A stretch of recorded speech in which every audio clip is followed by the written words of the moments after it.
এই এপ্রিল মাসে 4 জন বাংলাদেশি নাগরিককে ইন্ডিয়ান বিএসএফ হত্যা করেছে, যার মধ্যে শুধুমাত্র ঝিনাইদহে এই 2 জনকে হত্যা করা হয়েছে।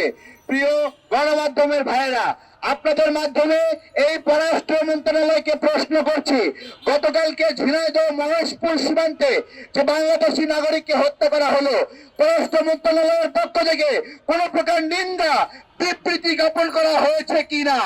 আপনারা কি পেয়েছেন? আপনারা বলবেন আপনারা পেয়েছেন কিনা। আমরা পাইনি, আমরা দেখিনি। সেই কারণেই আজকে আমরা পররাষ্ট্র মন্ত্রণালয়ের গেটে দাঁড়িয়েছি যে তোমরা কি স্বার্থে বাংলাদেশি নাগরিক হত্যা করার পরেও কোন ধরনের নিন্দা প্রতিবাদ জ্ঞাপন করলা না। আমরা শুধু তাই নয়, আমাদের স্বরাষ্ট্র মন্ত্রণালয়, এর আগে একজন স্বরাষ্ট্র উপদেষ্টা ছিলেন, এখন আরেকজন আছেন, এখন 2 জনই বলেছিলেন যে এখন আর ভারতকে পিঠ দেখায় চলবেন না, আমার বিজিবি পিঠ দেখায় চলবে না। আমার কথা হলো, এই এপ্রিল মাসে 4 জন নাগরিককে হত্যা করা হলো, তোমরা পিঠ দেখিয়েছো নাকি মুখ দেখিয়েছো? প্রশ্ন করছি। সুন্দর সুন্দর কথা বলে মানুষকে মোহিত রাখে, মানুষকে মোহগ্রস্ত রাখে, এসব সুন্দর কথা আপনারা বলছেন, কিন্তু মানুষকে তো মরতে হচ্ছে। মানুষকে মরতে হচ্ছে না। ইন্ডিয়ান বিএসএফ বলে তারা আত্মরক্ষার্থে গুলি করেছে।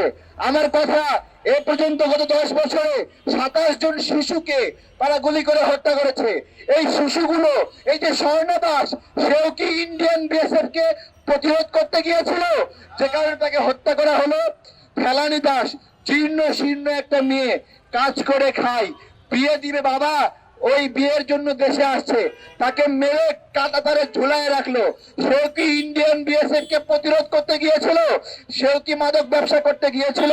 প্রিয় ভাইয়েরা, বাংলাদেশ বিশ্বের একমাত্র সীমান্ত যেখানে বিরামহীন ভাবে বছরের পরে বছর ইন্ডিয়ান বিএসএফ আমাদেরকে গুলি করে হত্যা করছে। এই জন্য জরুরি, এইটা প্রতিশোধ নেওয়ার সময় ভাইয়েরা। 10 বছরে শত শত হাজার মানুষকে হত্যা করেছে ইন্ডিয়ান বিএসএফ। তার প্রতি উত্তরে আমরা যদি এখন ভারতের পক্ষ নেই তাহলে হবে না।